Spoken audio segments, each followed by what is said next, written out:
Introduction. So most of you are from here, so you know me, and if someone is new, so I'm an assistant professor in the Department of Computer Science and Engineering in Jadavpur University, India, and I'm visiting RWTH Aachen as an Alexander von Humboldt Fellow. However, this talk has nothing to do with my academic things that I'm doing as teaching or research. It's totally different. So that's why in the mail we wrote that it's a non-technical presentation. But what is technical and what is non-technical, can be argued. And so let's keep our mind blank and let's not be skeptical and see. What is it? But it's general, so you don't need any prerequisite or any expertise to understand it. And it's informal, so feel free to stop me at any point of time. Okay, so I'll begin with the question. So here's a picture of a guy standing in front of the mirror and trying to discover who he is. Okay, it could be a she, so I don't want to be gender biased, so anybody can have this question. So am I this body, am I this hair or hand or coat, or at the deepest level, the DNA, whatever. So what do you think? Who are you, according to you? So that's the question that I would like to ask before I proceed. Anybody? I have a vision. Okay. Yeah, so I think that I'm like some kind of spirit, and the body is like some kind of vessel. Okay. Or something. So sometimes I can see myself from outside. Okay. So maybe I'm dreaming or I'm high or something. Okay. in that sense, it's like more like an energetic stuff. So that's your perception. Yeah. So anything else? Because I have many friends who believe they are chemicals. So like atoms. Yeah. So they are a set of atoms. A system, an atomic system. Okay, but one binds them together. Yeah. So no more inputs. Okay. So as the title suggests, I would talk about 4 levels of existence or identity. The first of them I call the body, and it consists of the sense organs at the grossest level. Of course you can cut it down in more and more granularity, but I'm not doing that. So the first is the sense of sight, then the sense of hearing, sense of smell, sense of taste, and sense of touch. So pretty much the millions and millions kind of sense impulses in your nerve can be classified more or less in one of these 5 categories. Okay? And your body is made up of these sense organs at the top level. Okay. Then the next level, beyond the body, I call it the mind. And the difference is that mind is a repository of thoughts and feelings. So that's not a feature of the body, that's a feature of the mind. I'll give more examples later. And third level I call the intelligence. So some of you may think, okay, the mind and intelligence, probably they are the same thing because it's related to thought, it's about something which is not a gross matter.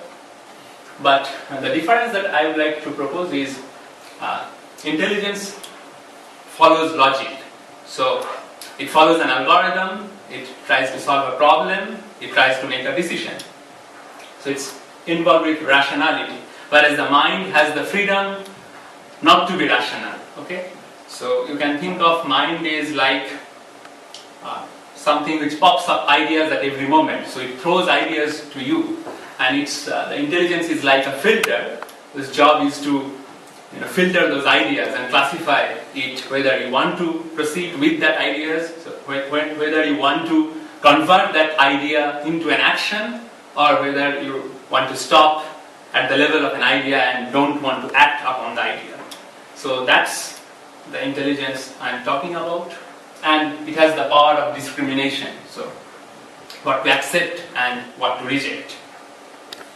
Of course, whatever is accepted to one may be rejected to another, so the difference is there at the individual level, but overall, across any human being, we can talk about these things. Okay, so the fourth level, I am calling it soul. If you don't like the word soul, then you can call it consciousness, and I call it, I call consciousness as the symptom of the soul. And it's the cause of life in a living being. It can be any species, I'm not just talking about human beings here. And it's the source of self-identity. That means being aware of one's own existence. So every day you wake up from your sleep, from your childhood until the day before you die, and every morning you identify yourself with the same person. Though your body is changing, your mind is changing, your intelligence is changing over a period of time, but something is remaining constant throughout your life, which is not changing. Right? So that part I call the soul or the consciousness. Any question at this point of time? If our body is made of like many cells, living cells, and if each cell has some soul or something, then like... No, each cell does not have a soul. If it is a unicellular organism, like amoeba or something, then it may have a soul. But a single cell in your body will not survive for long unless preserved at a certain condition, and then also it will have an expiry date. So it's like something chemical, right? Like you preserve some chemicals, so it's like that. So, will artificial intelligence have souls? No. No? I don't believe artificial intelligence has soul. Okay. So there are some. So there are many different, I would say, dogmas in the field of artificial intelligence. It was one of the subjects of my research in earlier days. So one school of people who do research in artificial intelligence, they believe that soul does not exist. So everything is purely mechanical or chemical or electrical, and we can simulate the mind or the intelligence by means of this technology using the electromechanical devices and stuff like that. So there is one school of people, but there is another school of people, probably larger in size, who believe that it's never possible. You can make more and more intelligent AI entities, but the intelligence of those AI entities is derived from our own. Okay, because we are designing them ultimately. So anyway, let me proceed. So next I would like to discuss the relationship between these four entities, like which one is superior to the other, okay, in some scale, in some sense of measure. So the first point I would like to say is the senses, the sense organs that I talked about, the gross compositions of the body, they are superior to dull matter. Why? We can think it as follows. So matter on its own can do nothing, right? We need the senses to manipulate the matter, either the senses directly or some machines operated by the senses, okay, or machines operated by the senses. So at the very end, you need some senses to begin the execution. Next, at the next level, so after the body, is the mind. And the mind, I claim, is superior to senses. And I can give some example as an evidence to the idea. So suppose you are playing the game of soccer and you get hurt, right? You are bleeding or something, it pains. And then after some time in the same match, you score a goal. Then for some time at least, you forget about your pain. So the pain is felt by the body, and the pleasure that you derive after scoring the goal is derived in your mind. And because I claim that mind is superior to senses, mind has the power to switch off the feelings of the senses. Okay.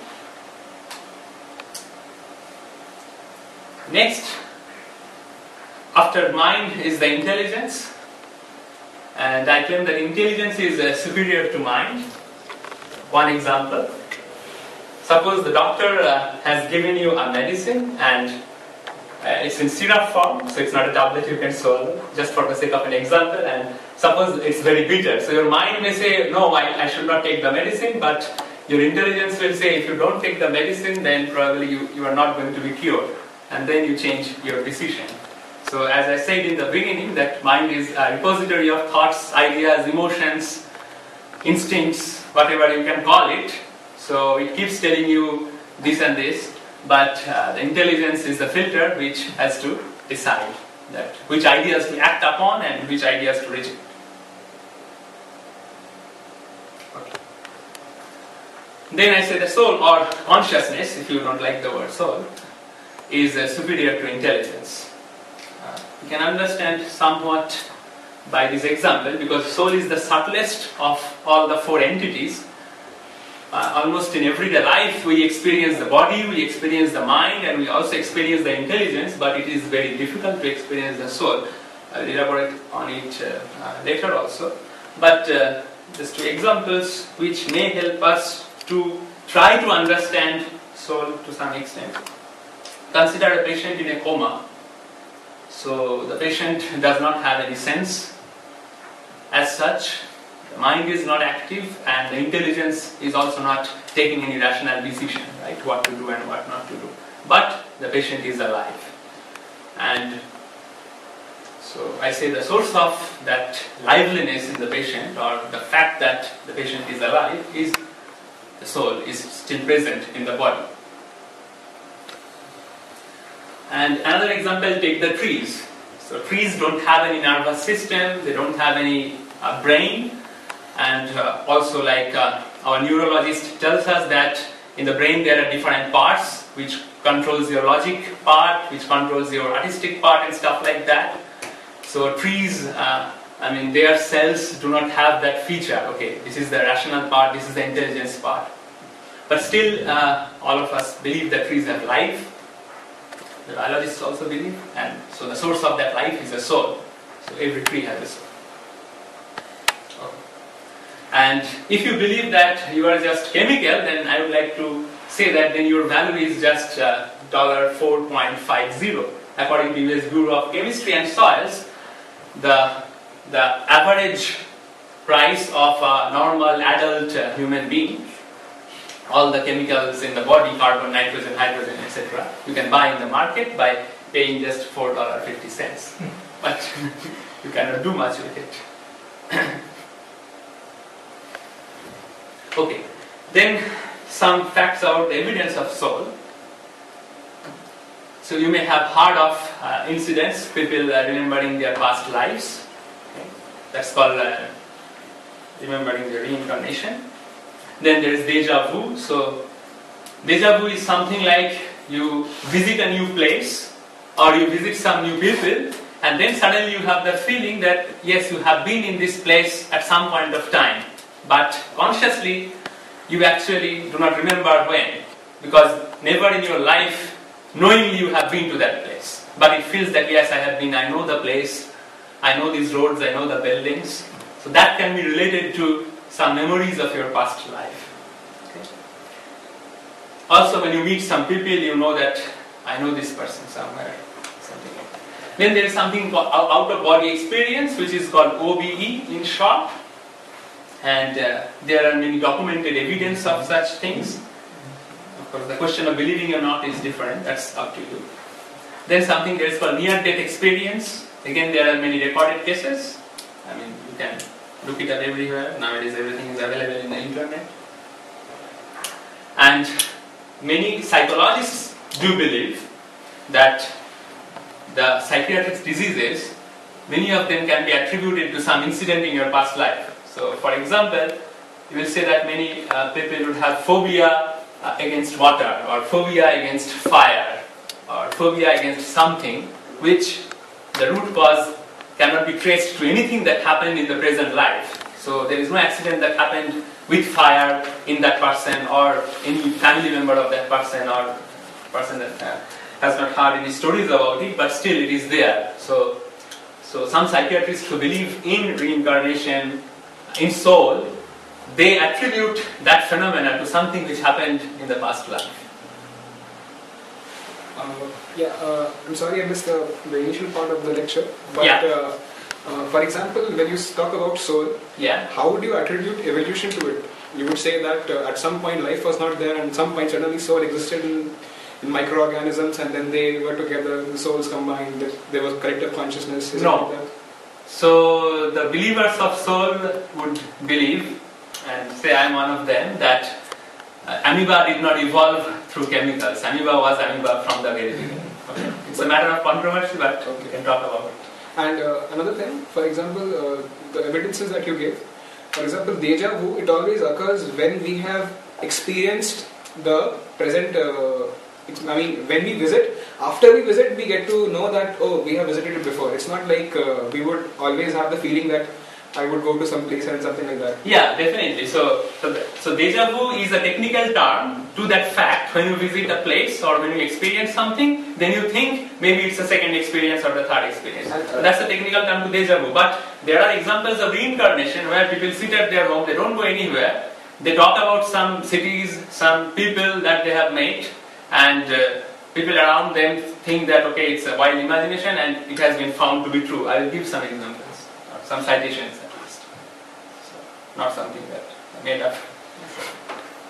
Okay, then not to be religious, but just to look at it from outside, different religions also talk about the soul almost unanimously.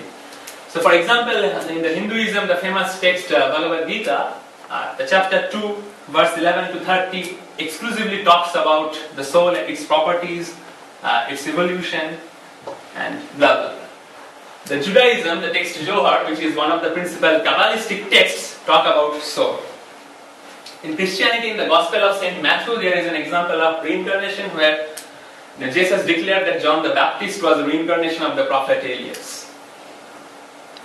And in Islam, Quran, particularly in verse 228 of Surah, it's taught that God creates life from the dead, and those who die, God will make them alive again, and they will die again, and the cycle will go on. Something like that. But that reference to the Quran you are mentioning, that is about the afterlife.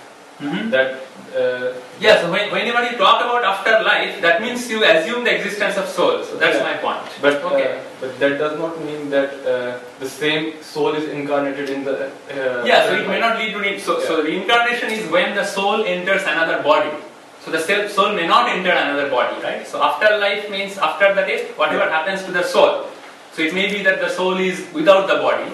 It may be the soul is within another body. When it is in another body, that particular case is reincarnation. So this is much general, of course. It's not.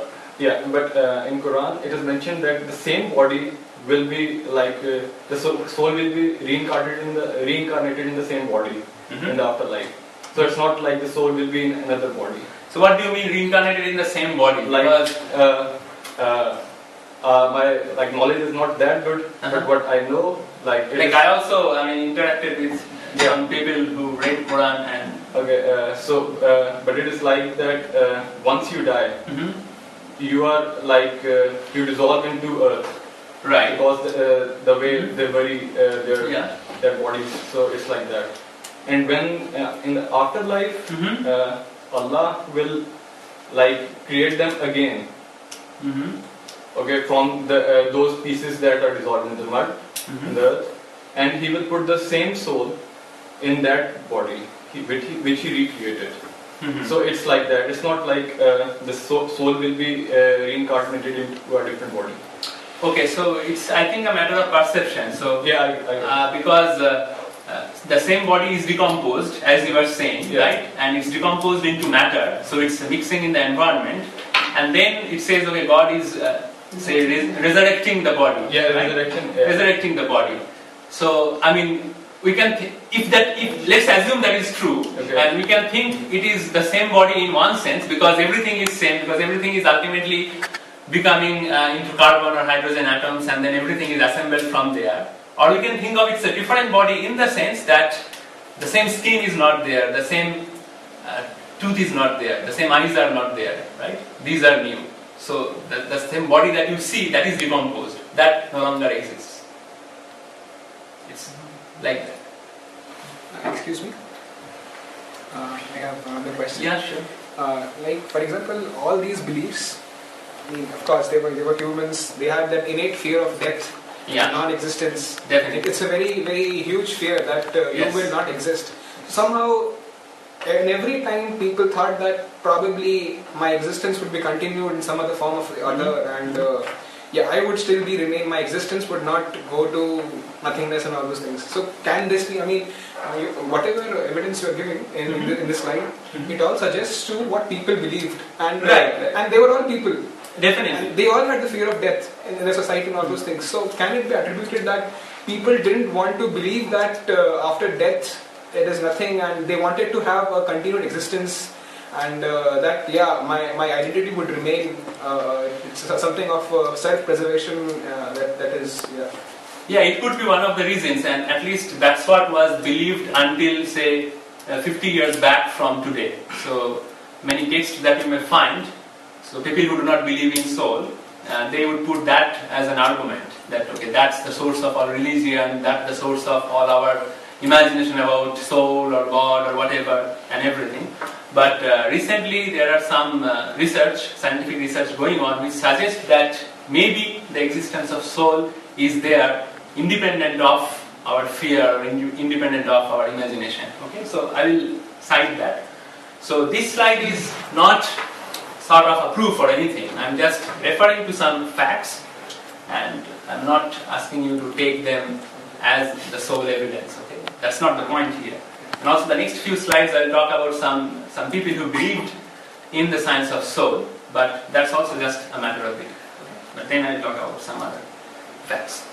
So yeah, coming back to belief, there are many people, not just philosophers or literature poets, but many scientists who also believed the existence of soul. So just a few examples. So for example, Socrates claimed that I'm confident that there truly is such a thing as living again, and that the living spring from the dead.